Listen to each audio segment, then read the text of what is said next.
সংবাদ সবাইকে স্বাগত জানাচ্ছি। আমি ফিরোজ তোহা। শুরুতে সংবাদ শিরোনাম জানিয়ে দিব সর্বশেষ গুরুত্বপূর্ণ আপডেট বাংলা সংবাদ। শুরুতেই জানিয়ে দিব বিএনপি এই আগস্ট মাসে যুগপৎ আন্দোলনে ফিরছে, জানিয়েছেন বিএনপির জাতীয় স্থায়ী কমিটির সদস্য বেগম সেলিমা রহমান।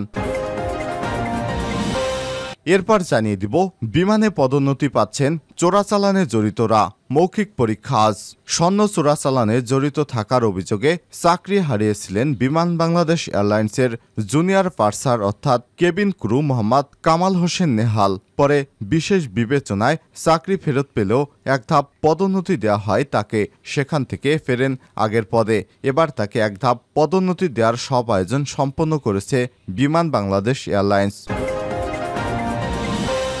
জানিয়ে দিব 2.5 কোটি টাকা আত্মসাতে পুলিশের 3 সদস্য জড়িত।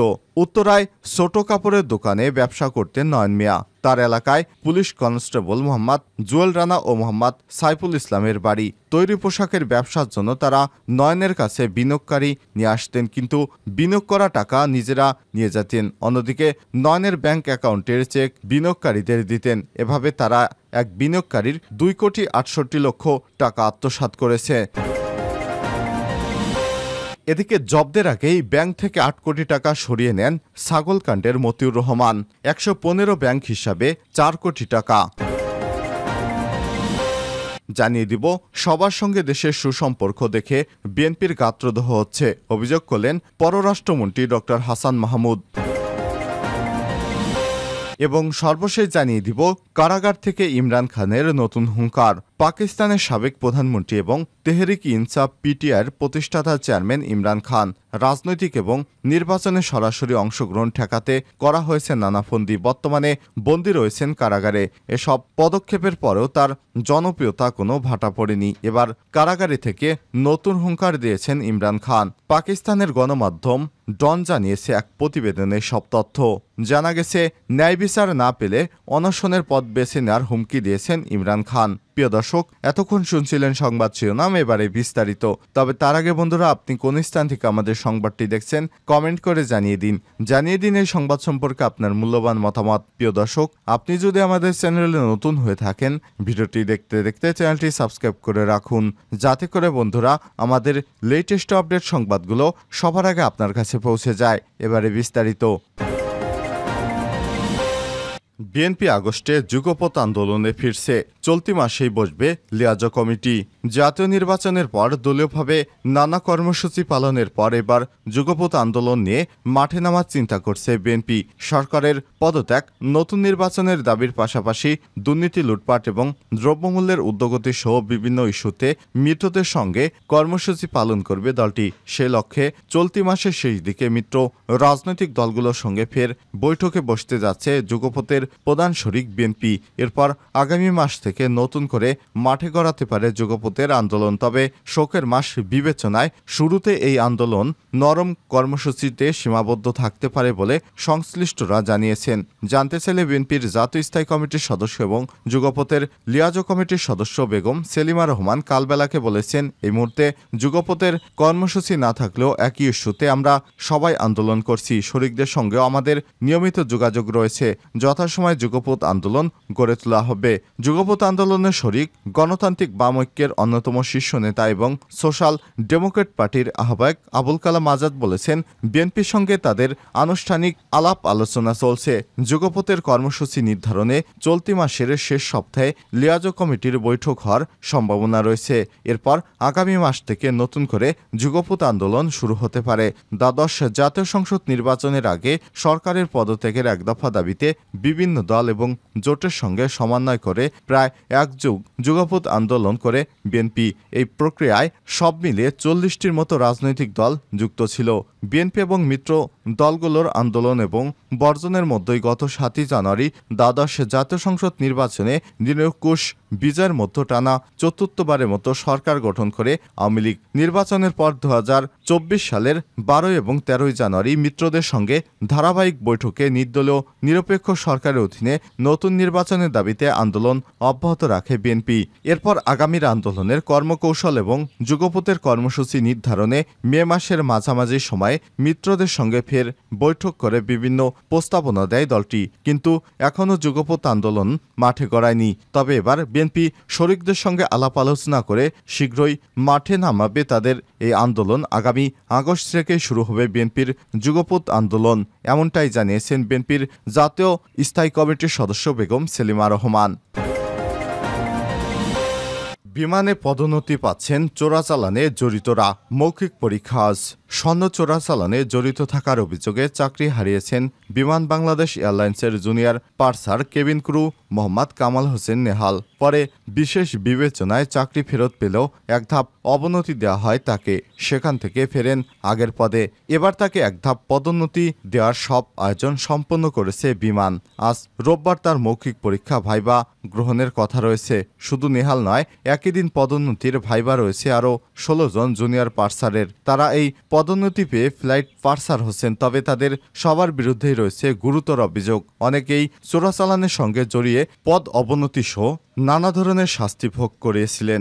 এই কর্মীরা চোরাচালানের মতো অপকর্মে জড়ানোই ভাবমূর্তি হারাতে হয়েছিল রাষ্ট্রীয় সংস্থা বিমানকে। তাদেরকে এখন পদোন্নতি দেওয়ার প্রক্রিয়া শুরু হয়েছে। নানা প্রশ্নের সৃষ্টি হয়েছে। বিমানের কাস্টমার সার্ভিস অধিদপ্তর সূত্র জানায়, প্রতিটি ফ্লাইটে একজন ফ্লাইট পার্সার দায়িত্ব পালন করেন। বিমানে এখন ফ্লাইট পার্সার পদে রয়েছে অন্তত 76 জন, কিন্তু বিমান প্রতিদিন গড়ে 30টি রুটে ফ্লাইট পরিচালনা করছে।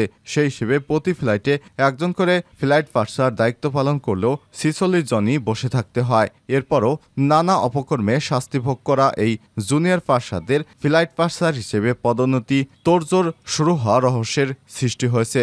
সংশ্লিষ্ট সূত্র থেকে জানা গেছে, জুনিয়র পার্সার থেকে ফ্লাইট পার্সার পদে পদোন্নতি দেওয়ায় তারা কর্মীদের মধ্যে কামাল হোসেন নেহাল একটি ফ্লাইটে দায়িত্ব পালনের সময় জুতার ভেতরে স্বর্ণ চোরাচালান করে হজরত শাহজালাল আন্তর্জাতিক বিমানবন্দরে কাস্টমস কর্মকর্তাদের হাতে ধরা পড়েন। তদন্তের ঘটনায় প্রমাণিত হয় তাকে বরখাস্ত করে বিমান। পাশাপাশি পদ অবনতি দিয়ে জুনিয়র পার্সার থেকে স্টুয়ার্ড পদে দেওয়া হয় তাকে। চলতি বছরেই তাকে ফের পদোন্নতি দিয়ে জুনিয়র পার্সার করা হয়। এই পদোন্নতি 1 বছর পার না হতেই তাকে এখন আরেকটি পদোন্নতি দিয়ে ফ্লাইট পার্সার করে তাকে পুরস্কৃত করা হচ্ছে। যদিও বিমান সার্ভিসেস রেগুলেটর অনুযায়ী একই পদে 3 বছরের দায়িত্ব পালন না করলে পদোন্নতিযোগ্য হওয়ার কথা নয়।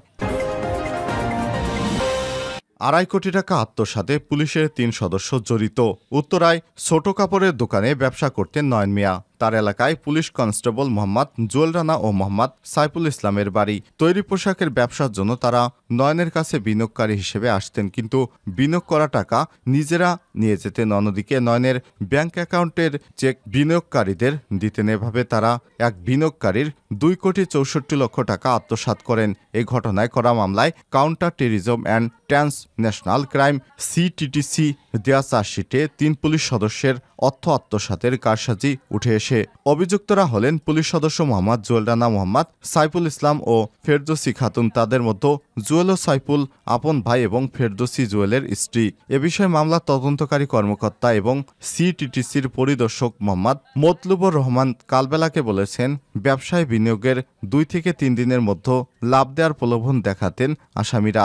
বিনিয়োগে লাভ হয়েছে বলে জানাতেন, তারা যাতে বিনিয়োগ করে সেজন্য উৎসাহিত করতেন।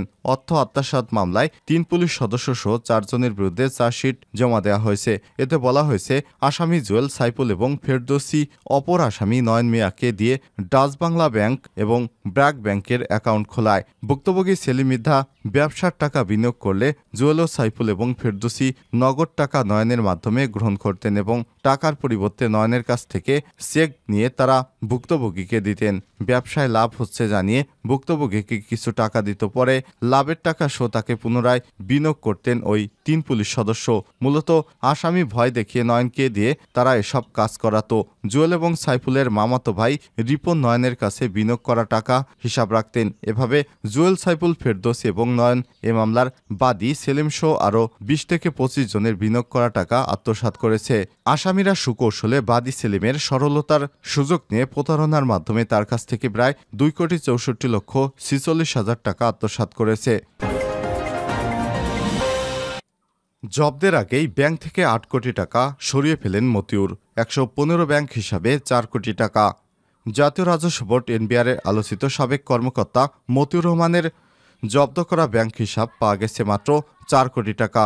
ছেলের ছাগলকাণ্ডে আলোচিত হয়ে আসার আগেই এসব হিসাব থেকে মোট ৮ কোটি টাকা সরিয়ে ফেলেন মতিউর। সব মিলিয়ে দেশের বাণিজ্যিক ব্যাংকগুলো থেকে ১১৫টি ব্যাংক হিসাব থেকে এই কাস্টমস কর্মকর্তার সংশ্লিষ্টতা পাওয়া গেছে। এর মধ্যে বেশ কিছু হিসাবে ২ থেকে ৫ বার লেনদেন এরপর বন্ধ করে দেওয়া হয়েছে সেগুলো। মতিউরের ব্যাংক হিসাব পর্যালোচনায় এসব তথ্য উঠেছে বলে দুর্নীতি দমন কমিশন দুদক সূত্র থেকে জানা গেছে। গত ঈদুল আজহার আগে ছেলে মুশফিকুর রহমান ইফাতের ১৫ লক্ষ টাকায় ছাগল কেনার খবর প্রকাশিত হওয়ার পর মতিউর রহমান দেশজুড়ে আলোচিত হন। পরে তিনি বিভিন্ন গণমাধ্যমে মতিউর এবং তার পরিবারের দেশে বিদেশে বিপুল সম্পদের তথ্য প্রকাশ পেতে শুরু করে। এরপর তাদের সম্পদের খোঁজে নামে দুর্নীতি দমন কমিশন দুদক। গত ২৫ জুন দুদকের অনুরোধে মতিউর রহমান ওরফে পিন্টু এবং তার ২ স্ত্রী ও ৫ সন্তানের ব্যাংক হিসাব জব্দ করেছে আর্থিক গোয়েন্দা সংস্থা বাংলাদেশ।